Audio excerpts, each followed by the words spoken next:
without your identity? Please tell me. What is you without your identity? A human being, good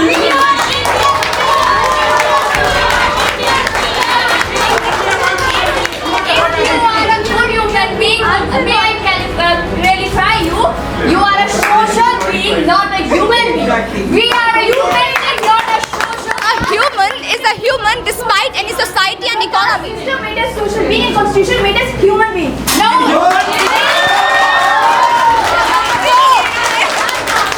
आप अपनी family को अपने socialisation के लिए कोई इंपॉर्टेंस नहीं देती, सिर्फ कास्ट सिस्टम ने आपको सोशल किया। बस एक लाइन मेरे को बोलने ही नहीं दे रहे, मेरा आंसर है मेरे पास।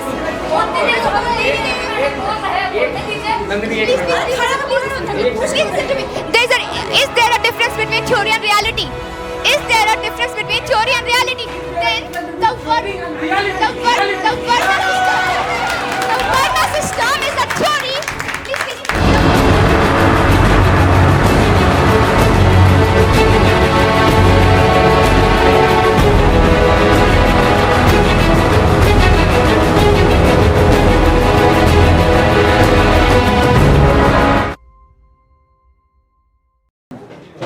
कॉल किस करेगा? आप बोलेंगे या आपने? मेरा हेड्स है। Heads, ready?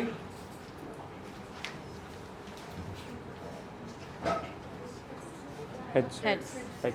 आप क्या स्टार्ट करेंगे या हम चाहते हैं कि ये लोग स्टार्ट करें। ये लोग स्टार्ट करेंगे। Okay. Is there any mic? First of all, a very good morning to our honorable sir, all my dear judges and my dear friends, and to my team members and all my opponent members. So before I begin today, I just want to start with a simple question to my opponent team. When I was born, did nature give me a caste certificate or simply just a heartbeat? So if nature did not discriminate against this, then why did this society? So starting forward, today I, Kusumbala, I stand firmly on behalf in the support of Indian Constitution, which is the foundation of modern India today. And the very soul of the Indian Constitution, the preamble of India, you all are knowing about this, the preamble of Indian Constitution, that is the soul, that is the identity card which everyone is knowing. And in that very preamble, it's written that we the people of India. And this statement clearly defines, in preamble there is nowhere mentioned that we the Brahmins, we the Dalits, we the Rajputs, or we the people of any other caste are there. So if in the preamble there is nothing mentioned like that, then why are we discriminating? Our preamble of India recognizes every people equal, and this preamble has promised justice, liberty, equality and fraternity to all.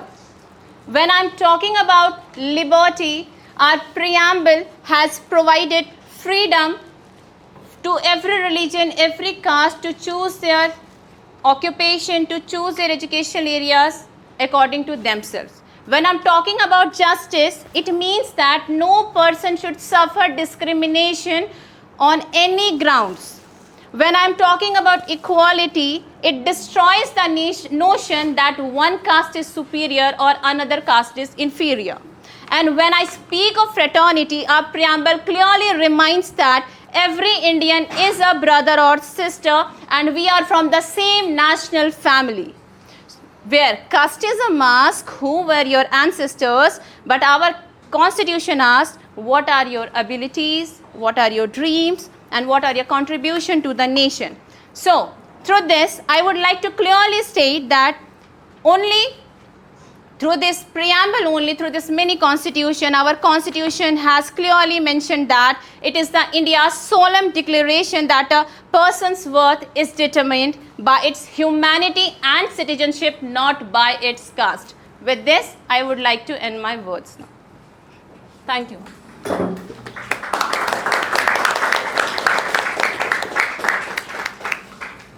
Good evening, everyone.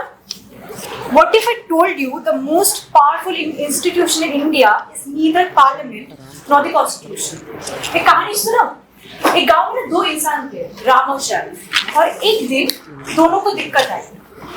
तो राम ने क्या किया, उन्हें constitution खोलकर rights पढ़ने start किया, और श्याम ने क्या किया, अपने कास्ट पे, अपने बिरादरी पे गए और अपने प्रॉब्लम्स को शेयर किए, और उन्होंने पूरे एक ही पूरा एक्यूमुलेटेड वे में अपने पैसों को कलेक्ट कर दिए। तो अब सवाल ये आता है कि जब मुश्किल वक्त आता है तब इंसान पहले किसके पास जाते हैं? कॉन्स्टिट्यूशन की तरफ जाते हैं या फिर अपने समाज की तरफ जाते हैं? आज हम सबको बचपन से सिखाया गया है कि कॉन्स्टिट्यूशन सबसे ऊपर है, लेकिन अगर कॉन्स्टिट्यूशन इतना ही पावरफुल है तो 75 साल बाद भी इलेक्शन कास्ट के नाम पर क्यों लड़े जाते हैं? रिजर्वेशन कास्ट के नाम पर क्यों दिया जाता है? शादियों में पहले ये क्यों पूछा जाता है कि आप कौन से कास्ट से आते हो? इसीलिए आज हम लोग सब ये प्रूफ कर देंगे कि भले ही कॉन्स्टिट्यूशन एक कानूनी व्यवस्था है, लेकिन अभी भी समाज एक कास्ट सिस्टम पे आधारित है। मेरा सवाल ये भी है कि अगर कॉन्स्टिट्यूशन इतना सक्सेसफुल है तो 75 साल के बाद भी कास्ट की बात कास्ट के बाद हम लोग क्यों कर रहे हैं? अगर कॉन्स्टिट्यूशन इक्वलिटी एस्टैब्लिश कर दी है तो इलेक्शंस के पहले कास्ट इक्वेशंस क्यों निकाली जाती है? अगर कॉन्स्टिट्यूशन ने कास्ट को इररिलेवेंट बना दिया है तो रिजर्वेशन, कास्ट सेंसस और कास्ट सर्टिफिकेट पर इतना राजनीति क्यों चलता है? सच ये है कि कॉन्स्टिट्यूशन ने कास्ट को खत्म नहीं किया है, बल्कि कई जगह इंस्टीट्यूशनलाइज किया गया है। आज एक स्टूडेंट को पहली कैटेगरी में नहीं पहचाना जाता है, उनके सिटीजनशिप के रूप में जाना जाता है। और जब बेनिफिट्स आइडेंटिटी लिंक हो जाती है तो फेक केसेस में कास्ट सर्टिफिकेट्स जैसे प्रॉब्लम्स भी सवाल में आते हैं। हाँ, ये नहीं है कि कॉन्स्टिट्यूशन के इंटेंशन गलत है, मैं ये कह रही हूँ कि आउटकम जो है, जो कॉन्स्टिट्यूशन जो डिलीवर कर रहे हैं वो फ्रूटफुल नहीं है। और आउटकम ये है कि जिस कास्ट को कॉन्स्टिट्यूशन धीरे धीरे इररिलेवेंट बनाता चाहता है, वही कास्ट आज एजुकेशन, एम्प्लॉयमेंट, पॉलिटिकल और पब्लिक प्रॉपर्टी के सेंटर में आ जाता है। तो सवाल ये नहीं है कि कॉन्स्टिट्यूशन ने क्या प्रॉमिस किया है, सवाल ये है कि कॉन्स्टिट्यूशन डिलीवरी क्या की है। Thank you.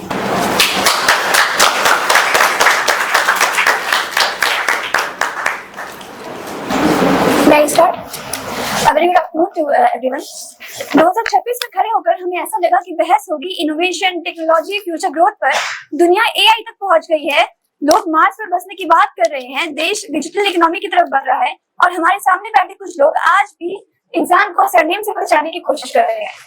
मैं इनसे बस एक बात के लिए याद दिलाना चाहती हूँ कि हम कास्ट के अगेंस्ट नहीं है, हम कास्ट सिस्टम के अगेंस्ट हैं। अब कास्ट आज भी सोसाइटी में एक बहुत ही बेसिक रोल करता है, सोसाइटी को फॉर्म करने में हेल्प करता है। और अगर कास्ट और कॉन्स्टिट्यूशन सिस्टम की बात करें तो आज भी इतने सारे देशों में कॉन्स्टिट्यूशन सिस्टम है। अगर दोनों में से कास्ट सिस्टम बेस्ट होता तो आज भी इतने सारे देशों में कॉन्स्टिट्यूशन सिस्टम नहीं बल्कि कास्ट सिस्टम देखने को मिलता। आई एम श्योर कि हमारे अपोजिशन ने एक ऐसे सिस्टम को सपोर्ट किया है जहां जन्म के आधार पर इंसान को उसकी पहचान दी जाती है, जहां भेदभाव को परंपरा का नाम देकर लोगों को ऊंचे और नीचे सो कॉल्ड क्लासेस में बांट दिया जाता है, जहां कम्युनिटी लीडरशिप के नाम पर समाज को अलग अलग खंडों में बांट दिया जाता है, जहां टैलेंट को नहीं बल्कि सो कॉल्ड अपर कास्ट को हमेशा ऊपर रखा जाता है, जहां जन्म के आधार पर ऑक्यूपेशन को लोगों पर थोप दिया जाता है, जहां हमेशा की तरह महिलाओं को पुरुषों के नीचे समझा जाता है, जहां शादी के समय कुंडली से पहले जाति मिलाई जाती है, जहां कुछ लोगों को विशेषाधिकार और कुछ लोगों को संघर्ष विरासत भी दी जाती है, जहां सामाजिक दूरी पैदा करके फिर सामाजिक सद्भाव की बात की जाती है, जहां समाज 4 वर्टिकल डिविजन्स में बांटकर फिर समाज के सोशली ऑर्गेनाइज रहने की बात की जाती है, जहां इंसानियत से पहले कास्ट के आइडेंटिटी को रखा जाता है। मैं उनसे ये पूछना चाहती हूँ कि क्या कास्टिज्म की कीमत इंसानियत से ज्यादा हो चुकी है? जहां एक देश के नागरिकों को अलग अलग खंडों में बांटा जाता है और फिर राष्ट्रीय एकता की बात की जाती है, जहां लोगों को बराबरी से बैठने, खाने, पीने और जीने तक के अधिकार से वंचित रखा जाता है और संस्कृति की रक्षा करने का ढोंग रचा जाता है, जहां अलग अलग समुदायों को अलगाव के भाव में डालकर लड़वाया जाता है, जहां समाज को हम और वे के मानसिकता में बांटा जाता है, जहां कुछ समुदायों को निचली जाति का बोलकर मुख्य धारा से अलग कर दिया जाता है, जहां ऐतिहासिक रूप से मानव गरिमा का हनन किया जाता है, जहां इंटरकास्ट मैरिज का विरोध करके कुछ लोगों के मन को मारा जाता है। किसी ने जन्म से ऊंचा कहा, किसी ने जन्म से नीचा, किसी को मंदिर का रास्ता मिला, किसी को दरवाजे पर ही खींचा। सदियों तक इंसान को इंसान से कम समझा गया। फिर एक किताब आई जिसने हर नागरिक को बराबर लिख दिया, और वो किताब था हमारा संविधान।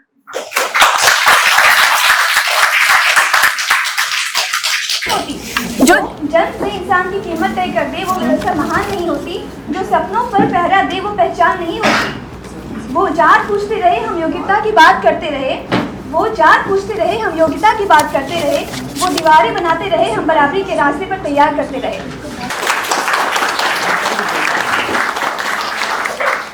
पहले की जो कॉन्स्टिट्यूशन है वो हम लोग को वादा तो करता है, लेकिन पब्लिक मोरालिटी के नाम पर उसको छीन भी लेता है। गवर्नमेंट जो रूलिंग पार्टी रहती है वो जैसा चाहे वैसा पब्लिक मोरालिटी को डिफाइन करके और हमसे हमारे राइट्स छीन लेती है।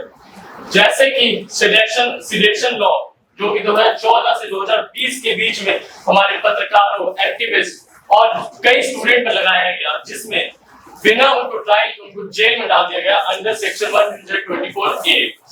उसके बाद जो संविधान है वो हमें डिक्टेटर बनने का भी मौका बहुत अच्छे से देती है, जैसा कि हमने इंदिरा गांधी के काल में तो देख ही लिया था, जो कि उन्होंने 1975 में बस अपने एक साइड से डेमोक्रेसी को गिरा दिया था, और उसी समय जो जुडिशियरी है उसने सरकार का समर्थन करते हुए और कॉन्स्टिट्यूशन का सहारा लेते हुए नागरिकों को जीवन का अधिकार नहीं दिया। और फिर ऐसे ही जो प्रेसिडेंट रूल है जो कि आर्टिकल 356 में आता है, जो कि आप लोग को तो ज्ञान हो गई उसका, जिसका मिसयूज बहुत बार हुआ है। 1950 से लेकर के अभी 100 बार से ज्यादा बार हो चुका है, जिसमें से जो इंदिरा गांधी है उन्होंने 50 बार से ज्यादा उसका यूज किया। वो सिर्फ इसलिए ताकि जो स्टेट्स है उसमें जहां पर उनकी अपोजिंग पार्टी की गवर्नमेंट बनी हुई है बस उसको गिराने के लिए, और कुछ नहीं। और ऐसी आप लोग देख लेंगे मतलब इसका बहुत दुरुपयोग हुआ है। और फिर जो जुडिशियरी है वो अनअकाउंटेबल भी है, क्योंकि जब NJAC इसका फुल फॉर्म होता है नेशनल जुडिशियरी अपॉइंटमेंट कमीशन, जिसको 2015 में 2/3 मेजोरिटी से हमारे पार्लियामेंट ने पास तो कर दिया था, लेकिन वहां पर जुडिशियरी ने अपने डॉक्ट्रिन ऑफ बेसिक स्ट्रक्चर को लगा करके उसको रद्द कर दिया। क्यों? ताकि जुडिशियरी अकाउंटेबल ना बन सके, उसको जवाबदेही देनी ही ना पड़े। और अगर आपका संविधान इतना ही अच्छा है तो 75 सालों से यूसीसी अभी तक अप्लाई क्यों नहीं हो पाया था? और अगर दूसरी तरफ हम लोग देखा जाए तो गीता में भी श्लोक है, गीता के 4थे अध्याय के 13वें श्लोक में लिखा हुआ है, चतुर्वर्ण्यम मया सृष्टम गुण कर्म विभागशः। इसका साफ अर्थात ये है कि इस सृष्टि में चारों वर्णों की रचना गुण और कर्म के आधार पर मैंने की है। या और जो ये गुण और कर्म के आधार पर जितने भी वर्ण बने हैं वो सारे अपनी ड्यूटीज को अच्छे से फॉलो करते हैं, और ड्यूटी ही उनका धर्म होती है। और बस अंत में मैं इतना ही कहना चाहूंगा, हमें वो संविधान नहीं चाहिए जो वादा करे और भूल जाए, हमें वो वर्ण या कास्ट सिस्टम चाहिए जिसमें धर्म खुद बोल जाए।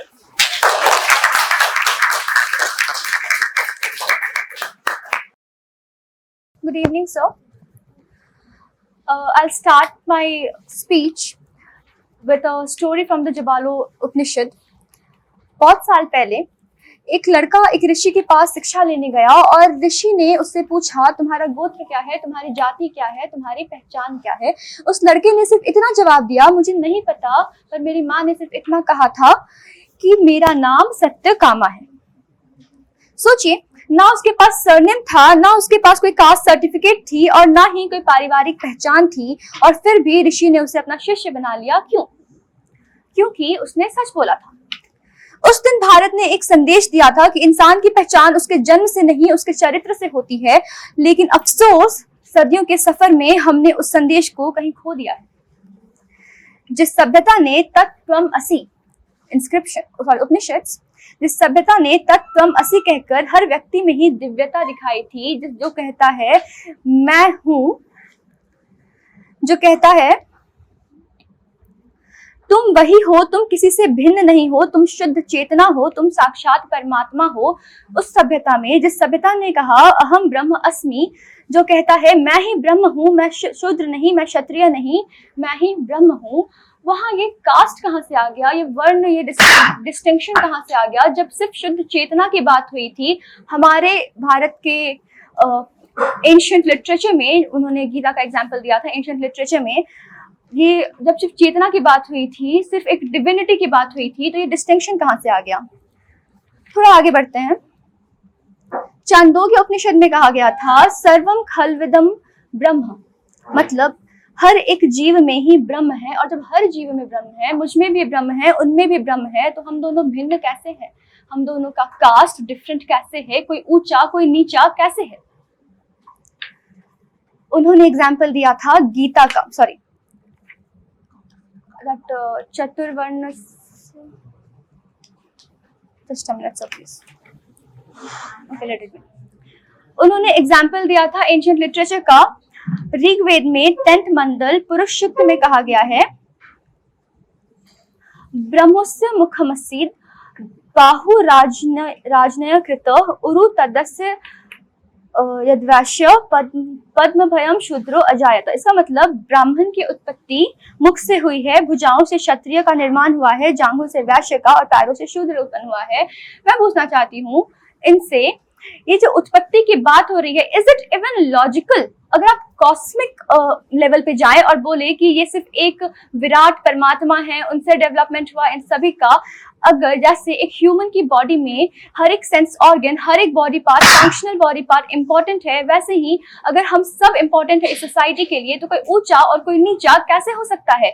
जन्म के आधार पर डिस्टिंक्शन नहीं है, तो कोई ऊंचा कोई नीचा कैसे हो सकता है?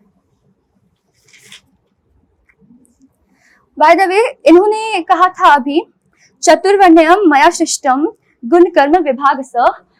इनसे पूछना चाहूंगी, इसका अर्थ होता है वर्ण का विभाजन गुण और कर्म के आधार पर हुआ था, तो कास्ट में जन्म कहाँ आया? और जब जन्म आया, जब वो करप्ट हो ही गया, जब theory and reality are different, अगर वो सिस्टम करप्ट हो ही गया, तो फिर उसे आगे बढ़ाने का क्या मतलब? जब भी कुछ चीजों में खराबी आती है तो उसे मॉडिफाई करते हैं, उसमें बदलाव लाते हैं। करप्शन के बाद भी उसको आगे लेकर बढ़ना कहाँ तक तर्कसंगत है?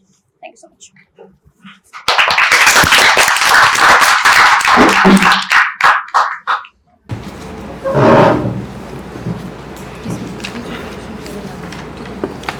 Hello everyone, my name is Sachin Singh Chaudhary and today I am here to defend caste system to be remain as a social institution and want to critically analyze the provisions of the constitution. However, the caste system have different interpretations. We do have a particular type of ideology with the positive aspects of it. In a heterogeneous society with so much diversity, a country like India where we do have so many different communities with different cultures and different way of life, food patterns and different clothing patterns and everything. The caste system works as a safeguard to keep their identity within a religion. Like if I just talk about kind of recent developments in the Indian subcontinent, like mob lynching has been one of the things in the news nowadays. So what happens in a mob lynching? There's a community with higher strength and there's a community with lower strength in number wise, right? And one community dominate over other one. It's maybe there is only a single person in the other side and there is a community. So what is actually happening there? There's a person with a different cultural identity in other side, and that's why when one person individually is carrying an identity, then the threat is higher that one community will assimilate his identity into his. So that's why I think caste should be remain as a social institution, and that works as a safeguard. Thank you.